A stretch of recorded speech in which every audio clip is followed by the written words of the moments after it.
Hello everybody and welcome back to more Pokemon Yellow. In the previous episode we defeated Skeleton City's Gym Leader Erika and gained our 4th badge, the Rainbow Badge, which now allows us to control Pokemons up to level 50, which is pretty awesome.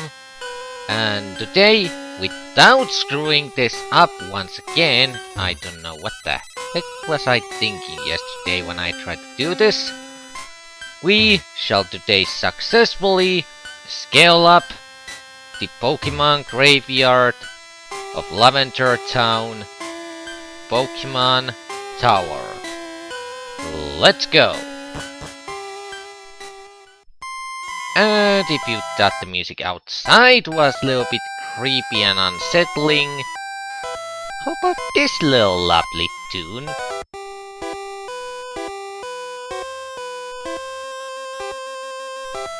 Seriously, compared to anything else we heard along the road out in this world, this seems almost kinda out of place. I came to pray for my Clefairy. I can't stop crying. Oh, no, not a Clefairy. They're too cute to die. They're immortal.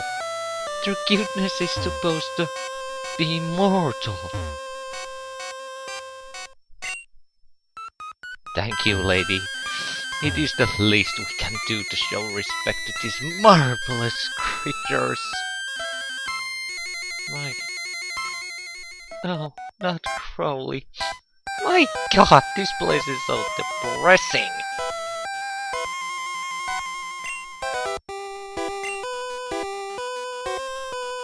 Now, if I were really immature, I would have raised and joke about a certain word he used in that description.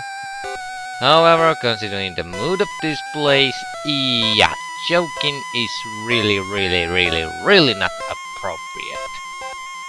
So, let's see. Are you also giving your blessings to Pokemons, or are you working here, you white-haired lady?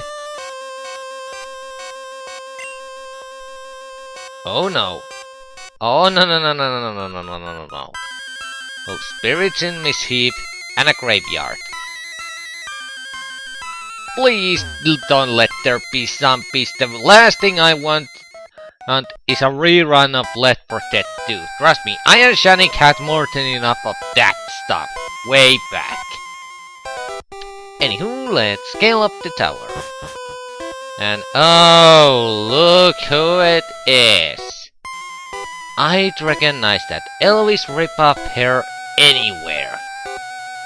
Yep, it's a bite with our favorite douchebag. Well, not our favorite douchebag, but you still hopefully get what I mean.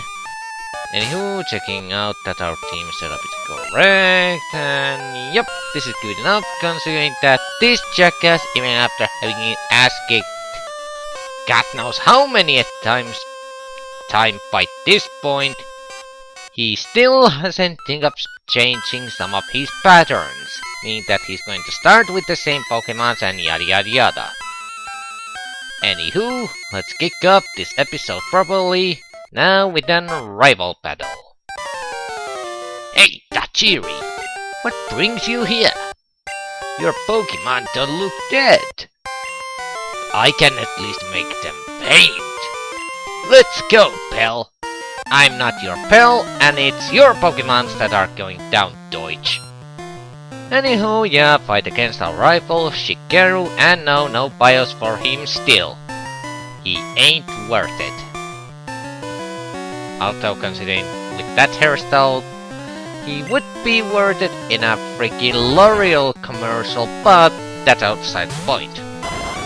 Anywho, as you can tell, just like all the other times we fought him, he always starts with the goddamn flying type, which, either with Pikachu or with Ampero that we so epically have, we can just turn it into a KFC chicken.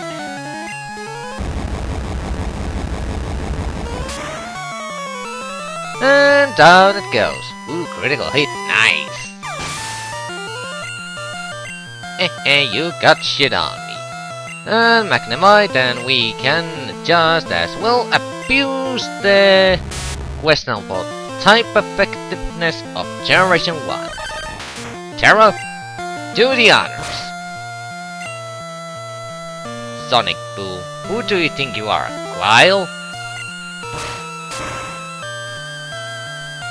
And down it goes. Easy peasy. You're going to use Shelter. Well, guess what? Shock Therapy.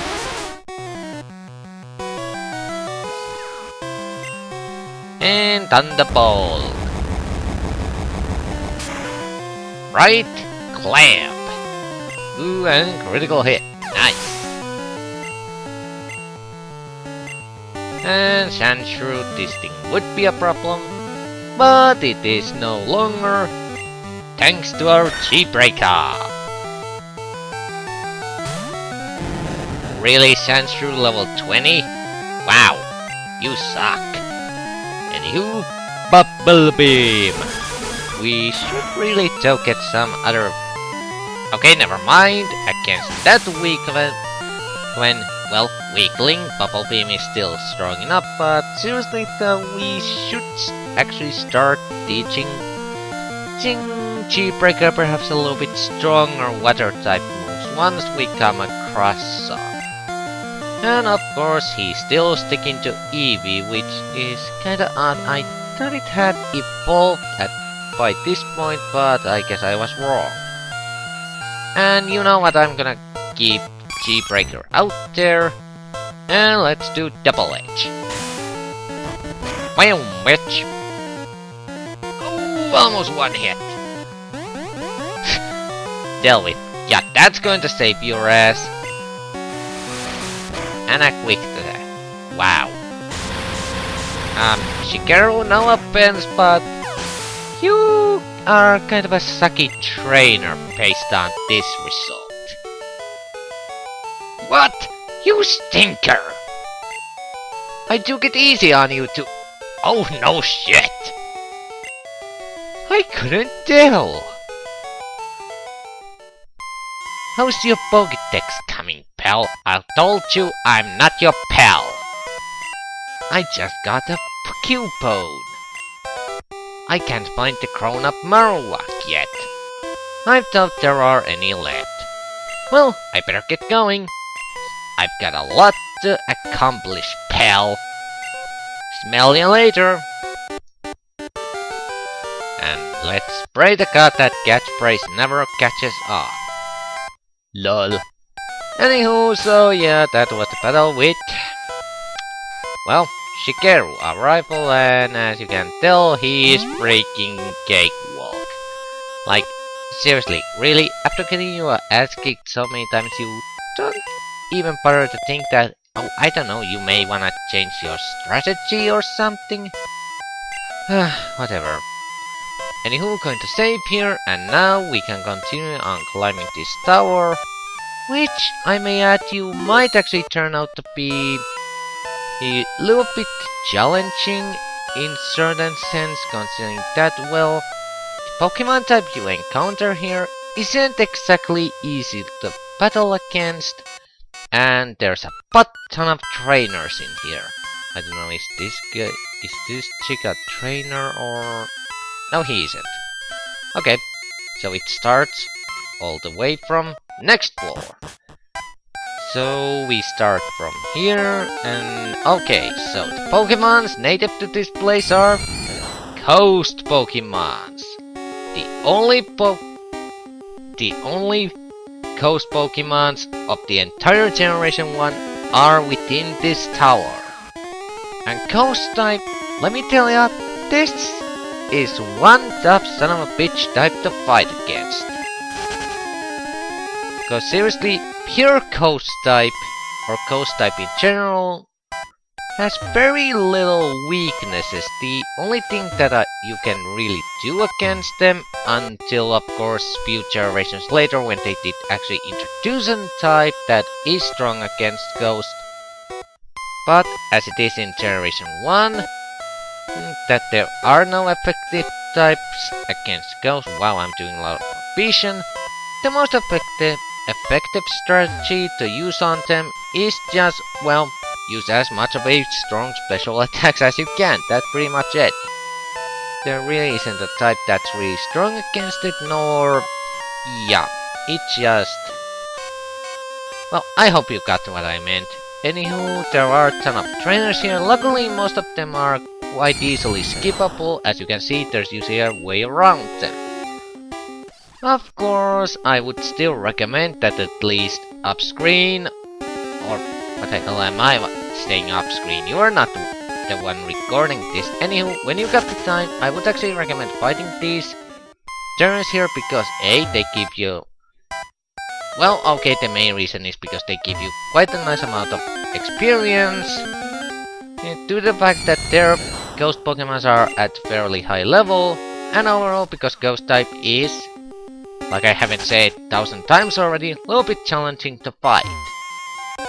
Oh yes, about that, there's actually one thing I nearly forgot, and I actually think I should use Repel here. Otherwise this is going to take way longer than it should. The one thing in Generation 1 Ghost type Pokemons, however, is that, well... oh, why did I choose Bicycle? I was supposed to take Repel, God's sake. Oh, come on, I know. There we are. There we go. That should do it. Now then, as I was saying, like many certain strong types within first generation, Ghost type is also a mixture type, meaning that although the pure Ghost type itself is hard to counter against, they luckily have Poison type, which means that in Generation 1 you can quite do some pretty nice damage to them with Psychic Pokemons. And here we are going to start with the first actual trainer battle that we kinda cannot skip here. So let's just use Thunderbolt and see how much that actually does.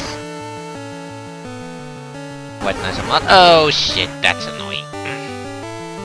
Okay, thank god. You see, Link is kind of an annoying attack as well. It does quite nice amount of... what the hell? Okay, I don't even know what I'm saying anymore. Everything contradicts. I contradict myself now. Link doesn't do that much weight damage, but it has a very high annoying chance to actually paralyze you. So, yeah, you should be a little bit aware of that attack. It can become really annoying to deal with. And actually the third thing that I nearly forgot to mention about Ghost type is that, well, I actually made a little bit of a mistake with my explanation earlier that there is actually a type that is strong against a Ghost type in Generation 1 in a certain sense, and that is normal type, because any of Ghastly's moves or any of these Ghost type Pokemon moves that are, well, Ghost type, they do not affect at all to normal type Pokemon. So if you know that your opponent is about to do a very strong attack, you can just simply throw a normal Pokemon on, switch to normal Pokemon, and most likely the attack will do no damage at all. So kind of a little hint there in case you ever have trouble with Ghost type an opponent who is using Ghost type Pokemons.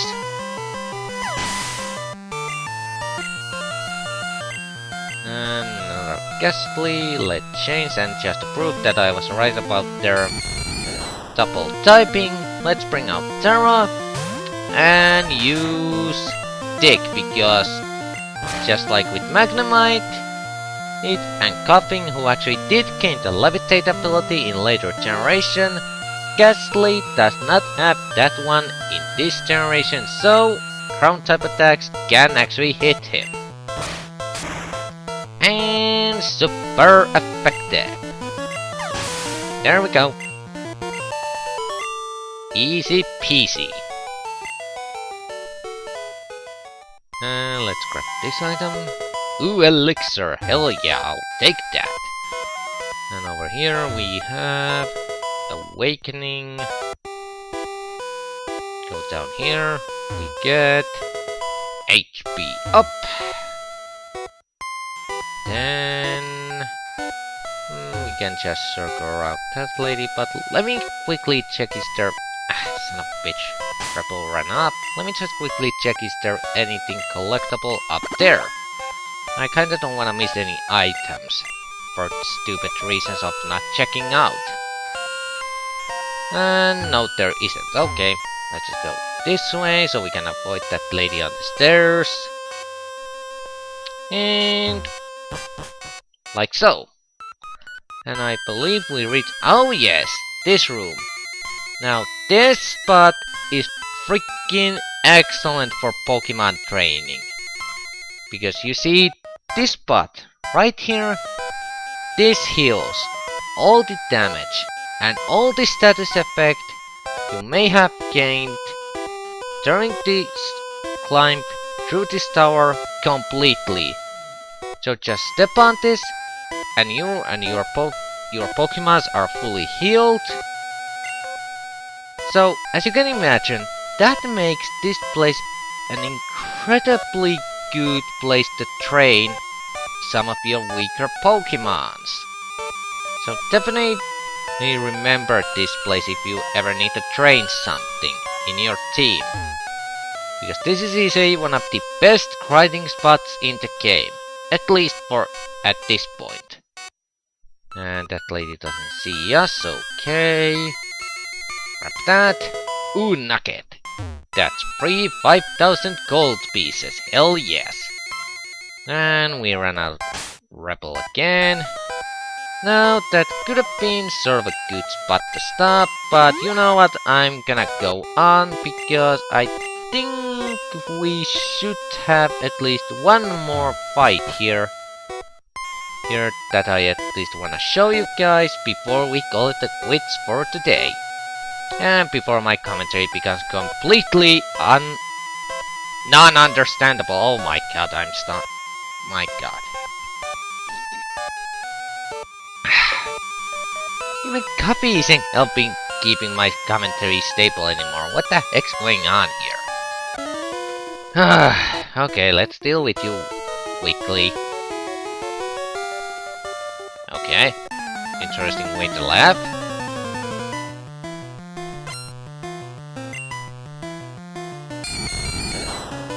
Oh, ghastly, near level 25, like we haven't seen this before, or whatever shall we do? Perhaps, I don't know, use Thunderbolt!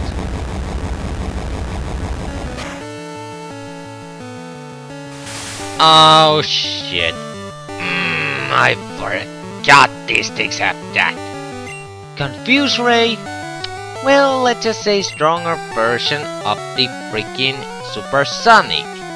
Basically, whenever it hits, it's guaranteed to confuse you. So, yeah, really goddamn annoying.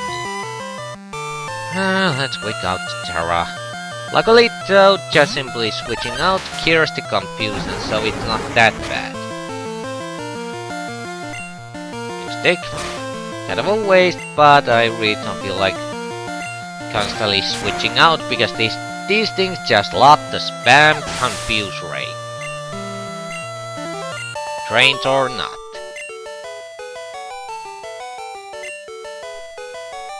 What are you, a freaky bird? I don't know, you tell me! Okay, anywho, go down here. Can we avoid this cheat? No, we can't. Crap. Why does every single lady here think they're a freaking bird? Stop with the freaking wah and kikis sounds.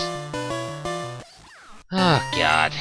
And please get a little bit more variety with your Pokemons here.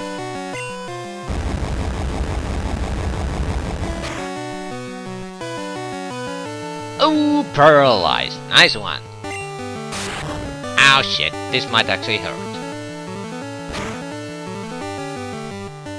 Oh, yep, definitely hurts. That's actually a fairly strong move for ghost types to use. Nightshade, I think it's mid-level damaging move, so it doesn't do heavy damage, but still, you may wanna watch out, especially with some of Ghastly's evolved forms, which of course have higher stats. And we found rare candy, heck yes.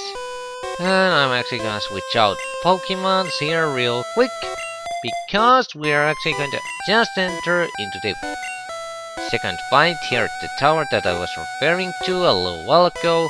And let's just say our G-Breaker is our best bet for this fight. So, let's actually save here in case something goes horribly wrong. I see I missed the item there, but I still need to backtrack to heal a little bit. Now to the previous floor after this battle, so no biggie, I can just pick it up then. So, approach the stairs and be gone, intruders. Oh my god, it's a ghost! But wait! Silpscope, unveil the ghost identity. Wild Marowak. Yup, this is sort of... Actually, this is more of a mini-boss battle here at the Pokemon Tower, and don't even bother trying to capture this thing, okay? This is scripted in event here, so you cannot capture this Pokemon. All you can do is to knock it out, and as it's on level 30, this can actually give you a nice amount of experience on some of your Pokemons, or on one Pokemon if you just happen... Wow! That was pathetically easy. The ghost was the restless soul of Cupone's mother. Oh, god damn it. The mother's soul was calmed. It departed to the afterlife. So, we released the soul of Cupone's mother. Of course, this may confuse you people a little bit because, well, once again, I am to blame as I actually forgot to show a certain dialogue from the town before coming here, which would have explained this situation a little bit better, but well, what can you do? There's really no point now recording it afterwards and putting it before this video, cause yeah, it just doesn't make that much sense anymore. But I make sure to show that line after we've done with Pokemon Tower. But I think this Marowak battle is pretty decent spot to stop today's episode. So, on the next episode of Pokemon Yellow, we shall finish up Pokemon Tower and begin heading to our next destination. So until that time, Dr. John, thank you guys for watching and saying bye-bye everyone. See you later.